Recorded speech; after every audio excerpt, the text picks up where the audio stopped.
Salve, salve, amigas e amigos ligados aqui no canal A Mil por Hora com o Rodrigo Matar, tudo bem com vocês? Espero que o feriado tenha sido muito bom, que a última semana com a abertura da temporada 2022 da Fórmula Indy tenha sido proveitosa, que vocês tenham acompanhado conosco na tela da TV Cultura a primeira vitória do Scott McLaughlin, revestido de um componente bem emocional, porque a Penske está próxima de atingir 600 triunfos em toda a sua trajetória. Ficou por um triz porque o Kyle Larson ganhou na corrida da Cup Series em Fontana, mas vamos em frente, que dia 20 tem corrida do Texas, tem prova de Sebring do WEC, onde a Penske está inscrita na classe LMP2, então essa vitória 600 pode sair a qualquer momento, e provavelmente pode sair antes do final de semana de 18 e 20 de março, que terá a Fórmula 1, vai ter MotoGP, vai ter Stock Car, nossa, vai ser daqueles finais de semana de arrebentar com a boca do balão. E a gente está vivendo um momento crucial para o automobilismo, eu diria que para o esporte, para a humanidade na última semana.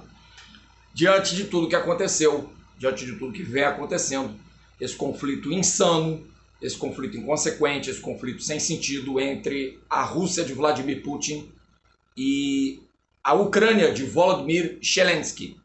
Uma situação que geopoliticamente eu não vou comentar. Eu não sou especialista em política, eu não sou especialista em geopolítica, não sou especialista em história.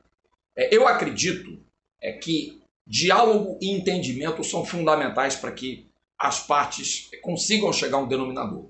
E já que não tem havido diálogo, não tem havido entendimento, infelizmente o Vladimir Putin vem com as armas que ele julgou serem mais sólidas para um conflito que já se arrasta pouco tempo, eu sei, uma semana só, mas que já traz inúmeras consequências à Rússia, entre elas no âmbito esportivo. E por que nós estamos falando das consequências no âmbito esportivo? Porque resvalaram, claro, no automobilismo, como no futebol, como em diversas outras modalidades. Aliás, isso é uma coisa que talvez muito pouca gente saiba, a FIA, a Federação Internacional de Automobilismo, é filiada ao COI. Ela tem direito de voto nas eleições do COI.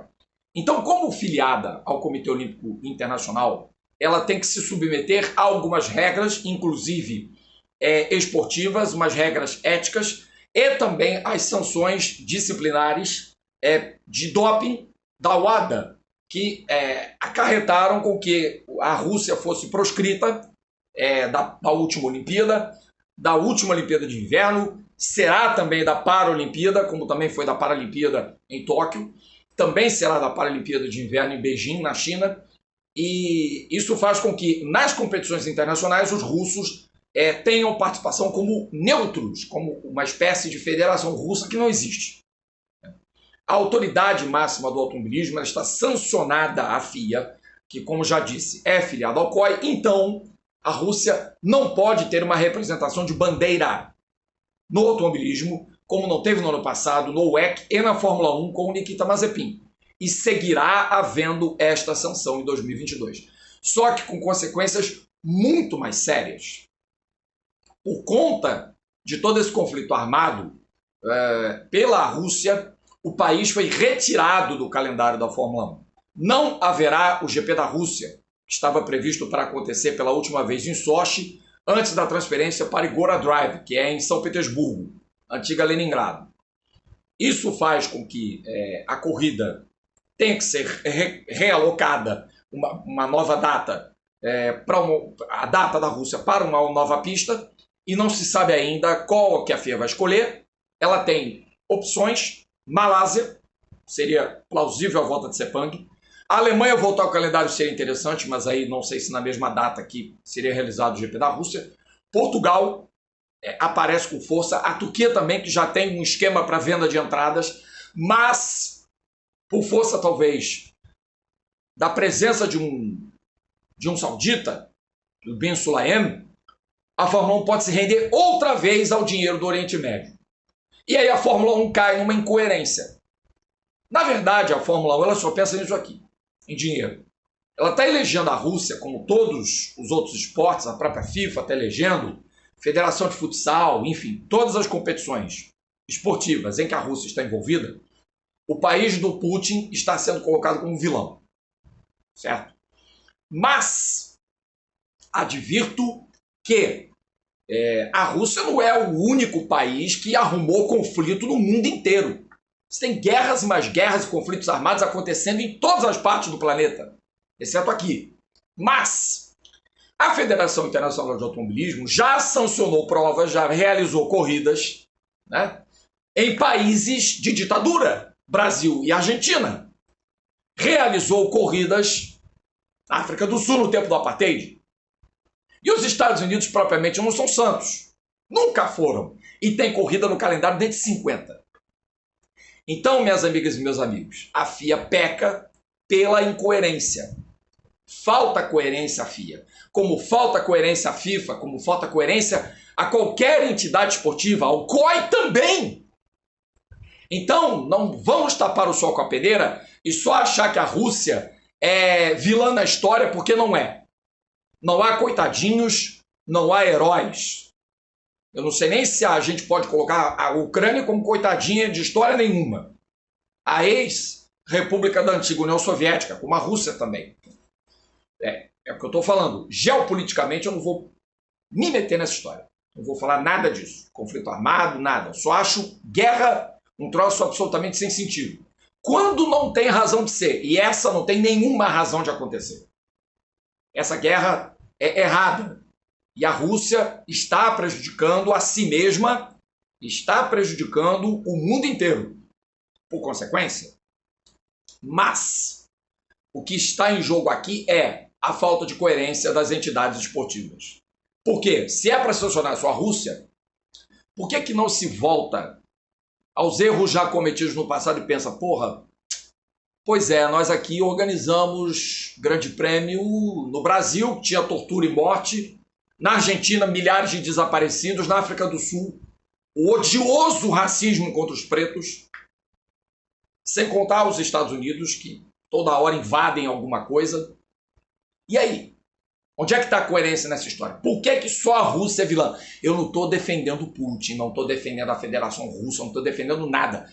Eu só acho que, por exemplo, o que o Daniel Kvyat falou pouco antes do julgamento do Conselho Mundial, que se reuniu em edição extraordinária ontem, e anunciou as sanções, anunciou o cancelamento do Grande Prêmio da Rússia, o que ele fala tem fundamento. Que os pilotos russos, os pilotos de Belarus, os esportistas, não podem pagar pelo que o governo está fazendo. Seria um contrassenso banir os pilotos daquele país. Ele, o Robert Schwartzman, o Vitaly Petrov se competisse, o Mikhail Aleshin se competisse, enfim, qualquer outro piloto do país, o Nikita Mazepin, por pior que seja, por mais mau caráter que seja, a questão do assédio sexual, enfim, isso não vem ao caso agora, mas isso aconteceu também. E a FIA deu uma baita de uma passada de pano para o Mazepin. Então você tem dezenas de situações que mascaram uma certa inabilidade da FIA em lidar com certas situações. Porque, por exemplo, ela vai a países que claramente violam direitos humanos, como a Arábia Saudita ou Bahrein, né, que o Catar vai realizar uma Copa e condenou uma mulher às chibatadas por ela ter dito a verdade. Isso é absolutamente inacreditável. Que o mundo ainda tenha países de um conservadorismo, de um fundamentalismo tão retrógrado. Mas é uma característica secular, milenar. Só que o mundo deveria observar isso de uma forma mais contundente e não aceitar que essas situações prevalecessem. Aí que está o problema. Talvez nós aceitássemos passivamente se a FIA decidisse pelo banimento dos pilotos russos. Estava tudo bem. O problema deles a gente ia se lixar para a maioria desses pilotos. Especialmente o Mazepin, por uma questão até da possibilidade do Pietro Fittipaldi ser piloto titular da Haas em 2022, o que até pode acontecer eventualmente. Por exemplo, o Royal Automobile Club, o RAC da Grã-Bretanha, já anunciou que nenhum piloto russo vai poder disputar provas naquele território. E isso já elimina o Mazepin de poder correr o GP da Grã-Bretanha de Fórmula 1 em Silverstone. Pode abrir uma brecha para o Pietro participar de pelo menos uma etapa do Campeonato Mundial de Fórmula 1 em 2022. Mas se outras autoridades do automobilismo também decidirem por banir os pilotos russos de seu território, está aberto o precedente. Então temos que ver o que está por trás dessa decisão da FIA. Se ela é coerente de todo, eu não acho. Porque se a gente for lembrar o histórico passado, só botar a Rússia como bucha de canhão dessa história, eu acho já um pouco demais. Quem sabe, com todas as medidas que estão sendo tomadas contra a Rússia, que outros países não abram seus olhos para que a realidade mude. O porém é que a FIA hoje é controlada, tem como presidente um cidadão do Oriente Médio, dos Emirados Árabes, de uma região que não costuma respeitar os direitos humanos. Então, a incoerência, infelizmente, continuará prevalecendo em detrimento do esporte. Até porque o Viu Metal domina, o Viu Metal manda, e sem dinheiro, nada vai para frente. Então, o mínimo que a gente pode dizer aqui é que a FIA peca pela coerência, pela falta de coerência. Isso é lamentável sob todos os aspectos. Então esse vídeo é para que a gente tenha uma dimensão dos fatos, para que a gente coloque os pingos nos is e saibamos argumentar que, nesse caso, a FIA está sendo talvez até mais realista que o rei. Talvez até mais realista que o rei, mas se ela não seguir a regra do Comitê Olímpico Internacional, ela é desfiliada. E acho que não é isso que eles querem. É claro, tudo é jogo político, tudo é política, tudo é bastidor, tudo é business, tudo é dinheiro. Infelizmente. Mas o esporte, como diria Frank Williams, ele existe de 13 às 15 horas em cada grande prêmio. Enfim, qualquer horário de corrida, o esporte ainda existe. E em nome desse esporte que a gente faz esse vídeo aqui, conclamando para que a FIA tenha um mínimo de coerência futura. Porque se ela já não teve no passado e passa a não ter agora, com essa passada de pano, com algumas coisas aí acontecendo, eu não sei se isso vai acabar acontecendo no futuro. Mas fica o alerta. Fica aqui a opinião de quem acha que faltou coerência à Federação Internacional de Automobilismo na atitude contra a Rússia, que já deveria ter feito outras medidas, já deveria ter tomado outras medidas no passado, não tomou. E agora é tarde demais para a gente poder chorar, né, o leite derramado. O A Mil por Hora volta nessa quinta-feira, vai ter live no canal com o amigo jornalista Fred Sabino, do Grupo Bandeirantes de Comunicação. É claro que nós vamos falar da situação da Rússia, da saída da Rússia do calendário, e falar do teste de pré-temporada em Barcelona, que ele acompanhou ao lado do Jaime Brito, ao lado do Felipe Killing. A temporada 2022 vai começar daqui a menos de 3 semanas. Eu espero vocês aqui no canal nessa quinta-feira. Um abraço, até a próxima, tchau, tchau.